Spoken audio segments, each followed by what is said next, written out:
Hey guys, welcome to this episode of The Rachel Cruze Show. And today we're going to talk about teaching your kids the value of money. So if you have young kids in your life, you may have noticed that you need to teach them life skills. Yep, that's part of being a parent. And that usually requires a lot of effort and intentionality. And what's hard is you can teach them and again, make them do things around the house and actually train them, but that's a lot of effort.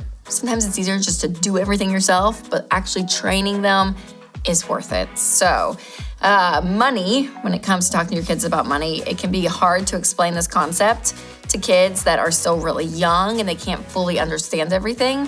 But as they continue to grow up and eventually become teenagers and they have friends and jobs and extracurricular activities, you want them to know that hard work is directly related to the income that's brought into the home. And not to mention, you want to talk about generosity, how bills are paid. I mean, there is so much. So that's why today I want to demonstrate how you can literally invite your kids to the table so they can see the entire process of money management. Now, I've heard people do this with their kids, and I think it's a really great idea because visually, your kids are going to be able to see exactly what money is brought into the home every month and how it's going out and how it's leaving. So they actually see, wow, this is everything. When mom and dad go to work, this is the money that they bring in, and here's how our home is taken care of. Now, we're going to take the average American budget and just see how far that it goes. And again, you can modify these numbers to work in your home. And some of you may feel like, oh my gosh, I don't want to do this with my kids. It's too overwhelming. But it's just great, again, to visually, even for us, to see our money actually leaving and going and knowing where it is. So that visual process is so helpful for adults, but I'm telling you, it is helpful for your kids. So what you want to do is first cash out 1 month's worth of household income. So this is everything you and your spouse bring in every month. Now, the median household income in the US right now is between $70,000 and $80,000. So we're going to use $75,000 for this example. So after taxes are paid, then usually it's around $5,000 a month. So I'm going to use some good old, cash right here for our examples and to show all the spending categories that life ends up with. Now, if you use every dollar, which I do, it's great. You can even show your kids that, right? You show them, hey, this is where the money's going. Here's the budget. It changes every month, and you bring them into that conversation. But again, this is an example to do this a few months in a row so they can really just see where the money's going. So first and foremost, you want to start off with giving. We teach, regardless of what baby step you're on, no matter where you are financially, you want to be giving. We recommend 10% is a great first step. So for a $5,000 income that is brought into the home, that would be $500 that's going to go out. Now, if you're a Christian and you go to church and you want this giving to go to church, that's great. If that's not the case and you find something that you and your family love and you want to give to, whatever it is, I'm not legalistic about it.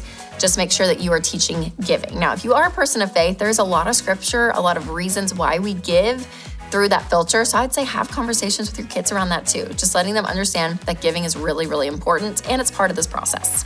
All right, up next is your 4 walls. So this is food, shelter, utilities, and transportation.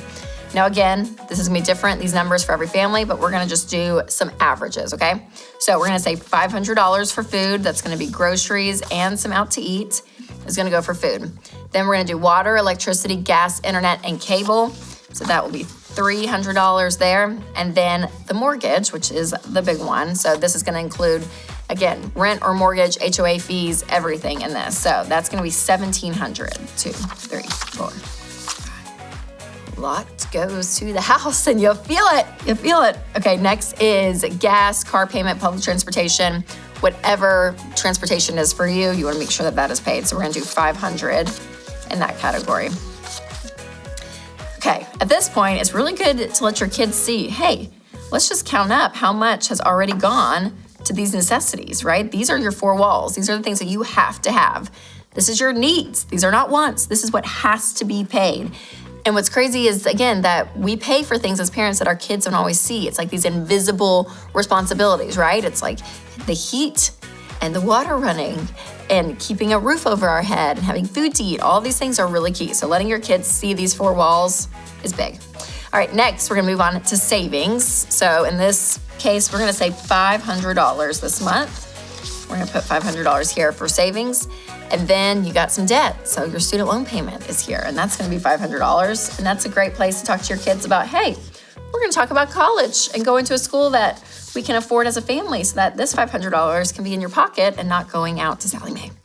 And then whatever's left over, you're gonna look at your family and say, okay, what are the luxuries, the extracurricular activities, what are the things we wanna pay for this month? So let's say your kids have a soccer camp that they're gonna wanna go to. So that's gonna be $80.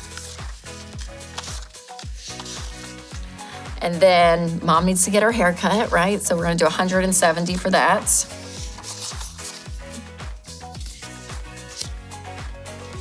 And then there's some streaming services. So, you have Netflix or Disney Plus, a couple of those. So we'll put $30 for that.